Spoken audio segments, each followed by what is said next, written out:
It was Christmas Eve when my mother pointed at the door and said, "Get out!" The room went quiet, just the soft hum of the fireplace, the clink of wine glasses, and the rustle of judgmental stares. "You're a disgrace," she added, her voice sharp, full of glass edges. "A single mom, and you show up here like you're still part of this family?" I didn't cry. I didn't argue. I just stood there, holding my son in one arm and a half-wrapped gift in the other. I looked at them, my brothers in tailored suits I paid for, their wives with designer bags I'd ordered for them, my mother wearing the Cartier bracelet she couldn't remember where she got. I said one word, "Okay," and I walked out into the snow. 5 years earlier, they were all living in cramped apartments, dodging debt collectors, blaming life for their mediocrity. And me? I was grinding, coding through contractions, taking meetings while breastfeeding. Turning a tech idea into a billion-dollar valuation wasn't glamorous, it was war. And when my company, Aurora Systems, finally exploded, they came crawling. "We always knew you'd make it. It's so inspiring what you've done for a single mother." I let them in, bought them homes, gave them salaries they never earned, called it family payroll, loyalty tax, I told myself. But the more I gave, the more entitled they became. They'd whisper when I walked into the room, roll their eyes when I mentioned the company, criticize my parenting, mock the fact that my son's father disappeared before the baby was born. Still, I stayed quiet. Until Christmas Eve.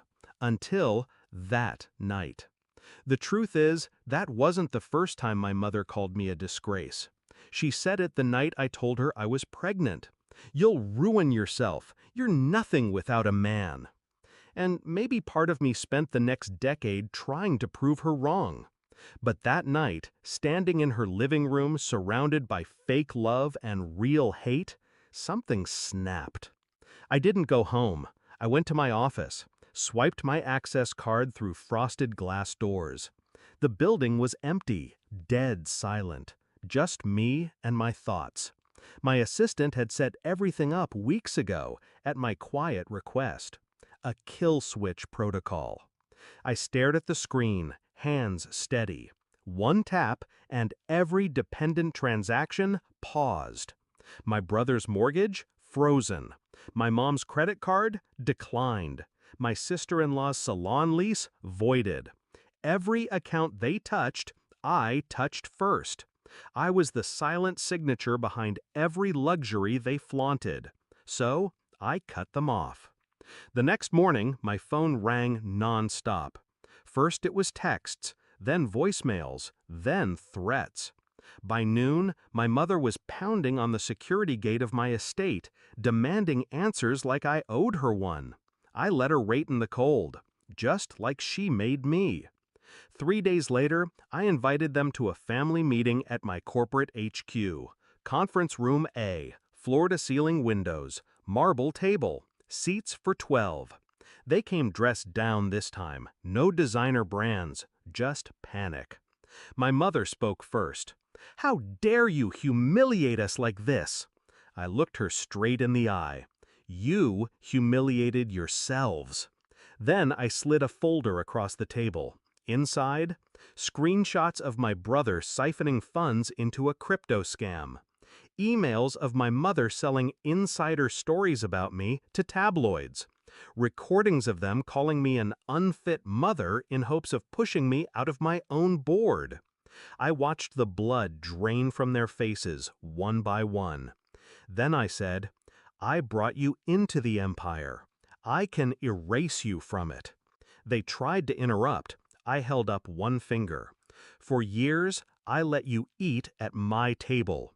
You mocked me with full mouths, called me weak, unstable, alone." I stood, slow and deliberate.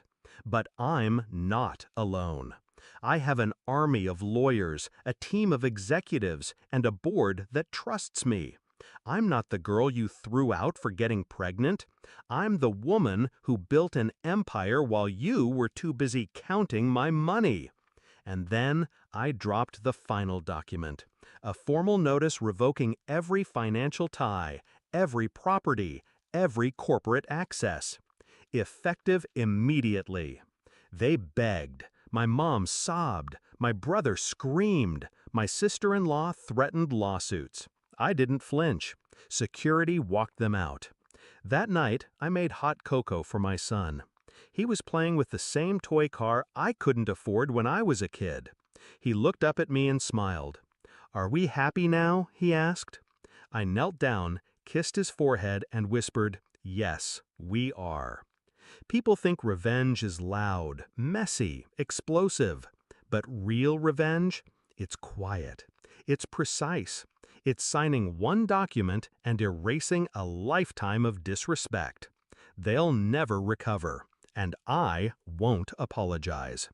Because when they told me I was nothing without them, they forgot they were everything because of me. And now, they're nothing again.